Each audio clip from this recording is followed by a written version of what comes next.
to say, got it. Hello, everybody. Welcome to a new show on the Stacey West YouTube channel. This is a show we're calling the West End Review Show.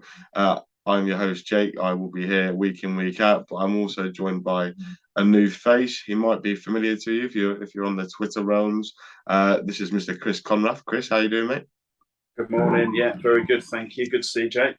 Yeah, good to see you again, Chris. Even though it literally feels like 12 hours ago we was at the football. Yeah, thanks for having me on as well, man. Yeah, no worries, mate. So this will be a weekly thing. Every Sunday, 12 o'clock. I shall try and get this out. Regardless of whether we've been to the game or not, we will try and put one of these out. So yeah, let's talk about yesterday then, Chris. We were sat in the pub, pretty optimistic when the lineup came out. What did you think about the team and Mark Kennedy's team selection? Yeah, can I just drop a caveat in, please, before we get going on it, Jake? Yeah. I just want to say that all of this is just opinions, and opinions aren't facts, and people have different opinions. So these are just like my perspective, Jake's perspective of the game. So I think the lineup was, apart from I think two, probably as expected. I hadn't heard that there was a knock picked up by Varnum on the Blackburn game, so Hacks came in obviously, and then Sanders starting ahead of Teddy Bishop, which I think probably we were trying to predict the lineup before the game, and I think we'd gone with Vernon and Bishop in the starting 11. So I think it was pretty much as expected, give or take one or two. And obviously we came out in the first half, didn't we? We looked very nervous. I think Kennedy said that the players probably let the nerves get the better of them. And we'll be honest, Chris, the first sort of 20 minutes was a little bit subpar. Exeter executed their high press really well and forced us to, Carl Rushworth to play long, and we weren't being so effective because Hops was up there by himself and was a pretty isolated figure. What did you make of that first sort of 10 minutes before they scored their goal? Because it certainly looked like an Exeter goal was incoming before they eventually went 1-0 up. Yeah, I think, like you say, it was a poor start. I don't know if it was nerves. It's going to take a few games for these players to get into what Mark Kennedy wants them to do. I think we saw a lot of really positive signs, certainly second half, but that opening, for me, the first half was poor pretty much. I think there was just looked a little bit disjointed, a little bit disconnected, and I think it was hopefully just a case of finding their feet, First time in front of 8,500 odd.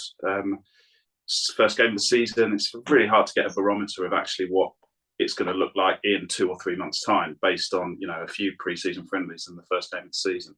Exeter, good side. I think a lot of people have pretty much written them off.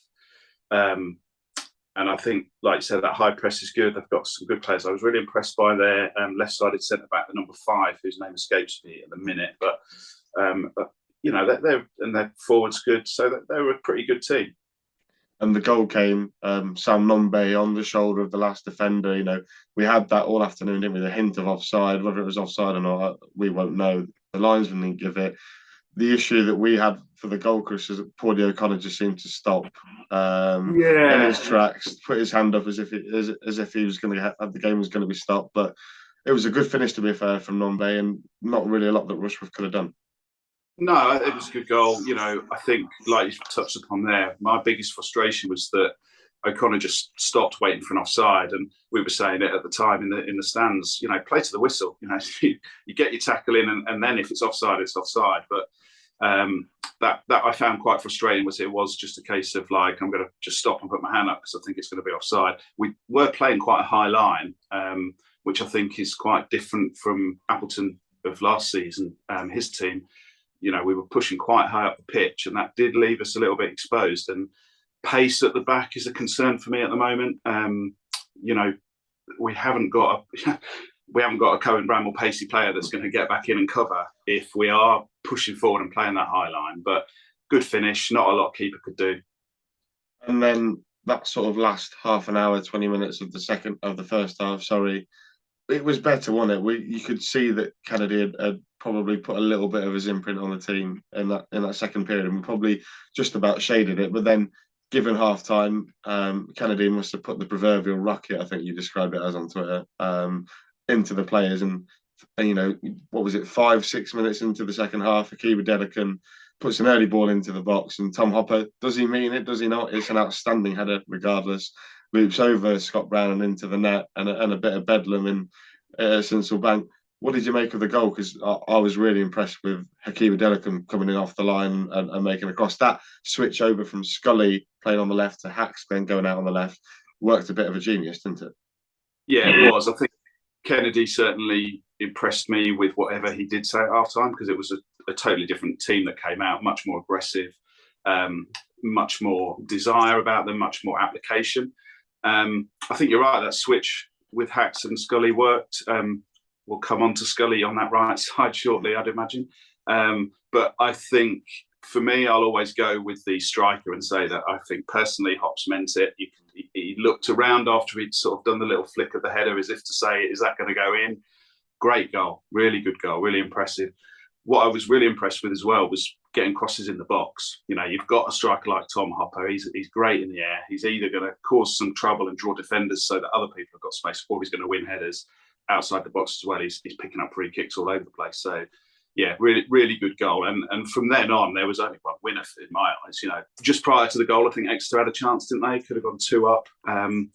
But from then on, apart from 1 or 2 little moments, I thought we were in the ascendancy and should have come away with 3 points, really. Yeah, I think what you're alluding to was a save that Rushworth might have tipped onto the post. Really good save from Rushworth, actually. Like you say, the second half, we was allowed to get Max Sanders running into the final third a bit more. He was causing problems. Hakeem Delican, obviously, as we said, causing problems. But the man that was getting all the chances was Scully. The first one we've spoken about since, we think was criminal. The fact how he's not scored it. He's got to put that in the net, hasn't he, Chris? I just think that was the easier of the 2 chances that he had, in my eyes. I think if he just side foots that, he's gone for a big bluster, top bins, but he's 8 yards out, 6 yards out, and I feel like if he'd just been composed, side foot, that's a goal. Yeah, and then there's obviously that Maguire came on after everything that's happened in the summer with Mark Kennedy saying he hasn't got a future at the football club, and then all of a sudden he's thrown on the opening game of the season. And to be honest, Chris, he didn't actually do too bad. He looked to cause problems down that left-hand side more than what we had seen last year, perhaps. It did, yeah. I mean, I was really, really surprised. I think he was, when we saw the team sheet, I think we sort of said he's on the bench to make the numbers up, because obviously we picked up a couple of knocks. But I just was really surprised that he made the decision to put Maguire on, given the fact that he's been told he's got no future here. But I kind of half think maybe he was put on to wind up their defender who was on a yellow card and just try and get in his face a bit and see if he could push him over the edge. But he's a good player, isn't he, Maguire? It's just one of those enigmas, super frustrating. Turned out for 2 games, 3 games at best last season. Seemed to be more interested in, being argumentative and being a bit of a lot of play acting going on. But I don't think he's got a future.